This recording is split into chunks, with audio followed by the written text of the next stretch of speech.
సమరం health channel ప్రేక్షకులకు స్వాగతం. మనం డాక్టర్ సమరం గారు రచించినటువంటి వ్యాధులు పథ్యాలు అనే పుస్తకంలో నుండి క్రిందటి ఎపిసోడ్లో గులాబ్ జామున్ మోజు గుండెపోటుకు దారితీస్తుందా అనే అంశం గురించి తెలుసుకున్నాం కదా. ఈరోజు ఎపిసోడ్లో నాటుగుడ్డు మంచిదా ఫారం గుడ్డు మంచిదా ఈ విషయం గురించి తెలుసుకుందాం. డాక్టర్, మీరు కోడిగుడ్డు పాలు తీసుకోమని చెప్పారు, కానీ ఎక్కడ చూసినా ఫారం గుడ్డు తప్ప దేశవాళీ గుడ్డు దొరకడం లేదు. ఒకవేళ దొరికినా ధర ఎక్కువగా చెబుతున్నారు. మరి ఫారం గుడ్లు తీసుకుంటే తగిన బలం వస్తుందా అని అడిగాడు జగన్నాథరావు. జగన్నాథరావులోనే కాదు, ఎందరిలోనో దేశవాళీ గుడ్డు మంచిదా ఫారం గుడ్డు మంచిదా అన్న అనుమానం ఉంది. అనుమానమే కాదు, చాలామంది ఫారం గుడ్డులో తగిన బలం ఉండదని, దేశవాళీ గుడ్డులోనే మంచి బలం ఉంటుందని భావిస్తారు.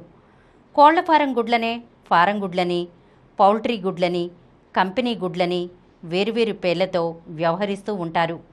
పౌల్ట్రీ కోడి కాకుండా ఇళ్లల్లో తిరుగుతూ పుంజుతో కలయిక పొందుతూ పెట్టే గుడ్లని నాటుగుడ్డు లేదా దేశవాళీ గుడ్లు అని వ్యవహరిస్తూ ఉంటారు. ఆహార విలువరీత్యా చూస్తే ఫారం గుడ్డు అయినా దేశవాళీ గుడ్డు అయినా ఒక్కటే. రెండు రకాల గుడ్లు ఒకే రకంగా శక్తిని కలిగిస్తాయి. అరుగుదల ఒకే విధంగా ఉంటుంది. రెండింటిలోనూ ప్రోటీన్లు, క్రొవ్వు పదార్థాలు, విటమిన్లు ఒకే మోతాదులో ఉంటాయి. రుచిలో మాత్రం కొద్ది తేడా ఉంటుంది. కోడిగుడ్డులో ఉండే ప్రోటీన్లు చాలా ఉత్తమమైనవి.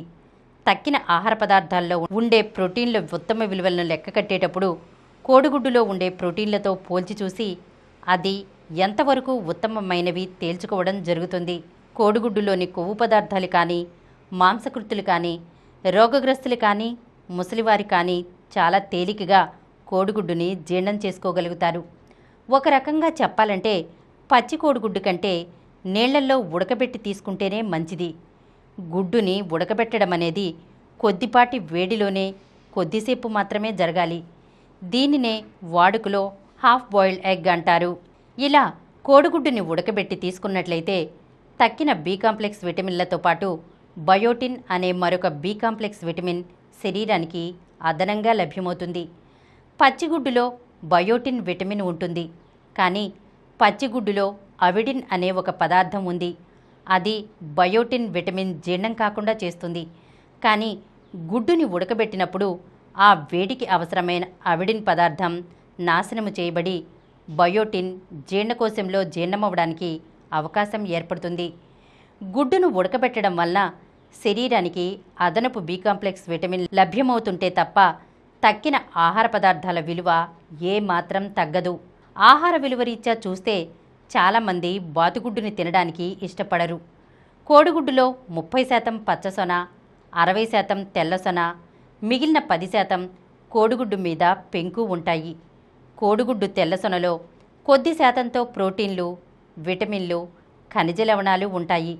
పచ్చసొనలో 3/2 వంతులు కొవ్వు పదార్థం, మిగిలిన 1 వంతు ప్రోటీన్లు ఉంటాయి. శరీరానికి కావలసిన ముఖ్యమైన అమైనో యాసిడ్స్ కావలసిన శాతంలో అందజేయటమే కోడిగుడ్డులో ఉండే ప్రోటీన్ల ప్రత్యేకత. అందువలన కోడిగుడ్డు ఆరోగ్య వృద్ధికి, కండపుష్టికి బాగా ఉపయోగపడుతుంది. కోడిగుడ్డులో పిండి పదార్థం ఉండదు, కొవ్వు శాతం ఎక్కువగానే ఉంటుంది. కొవ్వుకు సంబంధించిన కొలెస్ట్రాల్ పదార్థం రక్తపోటు ఉన్నవారికి, గుండె జబ్బు ఉన్నవారికి మంచిది కాదు. కనుక వారు కోడిగుడ్లు ఎక్కువ తీసుకోవడం మంచిది కాదు. ఒకవేళ కోడిగుడ్డు తీసుకున్నా అందులో ఉన్న పచ్చసొన భాగాన్ని తీసివేయాలి. కోడిగుడ్డులో దాదాపు అన్ని విటమిన్లు లభ్యమవుతాయి. విటమిన్ సి మాత్రం ఉండదు. బి కాంప్లెక్స్ విటమిన్లు అన్నీ లభ్యమవుతాయి. చాలా ఆహార పదార్థాల్లో విటమిన్ బి12 లభ్యం కాదు, కానీ కోడిగుడ్డులో ఆ విటమిన్ కూడా తగిన శాతం లభ్యమవుతుంది. రక్త తయారీకి కావలసిన ఫోలిక్ యాసిడ్ కూడా చక్కగా లభ్యమవుతుంది. మంచి కంటి చూపుకు, శరీరం ఎదుగుదలకు, ఎముకల గట్టిదనానికి vitamin A, vitamin D, calcium హెచ్చు మోతాదులో లభ్యమవుతాయి. మామూలుగా లభ్యమయ్యే కోడిగుడ్డు 2 ఔన్సుల బరువు ఉంటుంది. ఇటువంటి కోడిగుడ్డులో 6 గ్రాముల కొవ్వు పదార్థం, 30 మిల్లీగ్రాముల కాల్షియం, 1.5 మిల్లీగ్రాముల ఇనుము, 600 మిల్లీగ్రాముల కరోటిన్తో పాటు 1200 యూనిట్ల విటమిన్ ఏ, 150 మిల్లీగ్రాముల ఫాస్ఫరస్, 0.5 మిల్లీగ్రాముల బి కాంప్లెక్స్ విటమిన్లు, దాదాపు 1 గ్రాము ఖనిజ లవణాలు లభ్యమవుతాయి. కోడిగుడ్డు పరిమాణం బట్టి ఇవన్నీ ఎక్కువగా ఉండటం, తక్కువగా ఉండటం ఆధారపడి ఉంటుంది. గుడ్డు పరిమాణం పెద్దది అయినా కొద్ది ఎక్కువ పోషక పదార్థాలు లభ్యమవుతాయి. ఈ పోషక పదార్థాలు దేశవాళీ గుడ్డులో అయినా పౌల్ట్రీ గుడ్డులో అయినా సమానంగానే ఉంటాయి. ఈరోజు మనం నాటుగుడ్డు మంచిదా, ఫారం గుడ్డు మంచిదా అనే విషయం గురించి తెలుసుకున్నాం కదా. వచ్చే ఎపిసోడ్లో కారాలు, మసాలాలు కడుపుకి చేటు చేస్తాయా అనే విషయం గురించి తెలుసుకుందాం. ఈ కార్యక్రమం మీకు ఎంతో నచ్చింది కదా. ఇటువంటి మరిన్ని వీడియోల కోసం అనతి కాలంలోనే 21 కోట్ల వ్యూస్ సాధించిన సమరం ఛానల్ సమర్పించు సమరం హెల్త్ ఛానల్కు సబ్స్క్రైబ్ చేయండి, లైక్ చేయండి, మీ ఫ్రెండ్స్కి షేర్ చేయండి. అలాగే ప్రక్కనున్న గంట సింబల్ని ప్రెస్ చేయడం మర్చిపోకండి.